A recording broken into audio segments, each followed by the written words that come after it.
गोष्टीकडे लक्ष देऊया, ब्लड मून. आता हे तर तुम्ही खूप ऐकलं असेल, वाचलं असेल, ब्लड मून.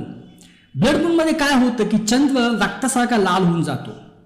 आता जेव्हा हे ब्लड मून जे इस्रायलचे जेव्हा सण असतात, वेगवेगळे सण आहेत, जसे योम किप्पूर आहे, पेंटिकॉस्ट आहे, पासोवर आहे, शावोट आहे, असे वेगवेगळ्या सणामध्ये जेव्हा त्या ठराविक वेळेमध्ये जेव्हा हे 4 ब्लड मून येतात, तेव्हा काहीतरी गोष्टी ज्या आहेत ते यहुदी लोकांसाठी होतात. तर त्याच्या आपण काही वचनं वाचूया. आपण वाचूया उत्पत्ती 1:14-19. मग देव बोलला, दिवस व रात्र ही वेगळी करण्यासाठी आकाशात ज्योती होत व त्या विशेष चिन्ह आणि विशेष मेळावे, ऋतू, दिवस आणि वर्ष दाखविणारा होत. तर प्रियानो, ह्याच्यावर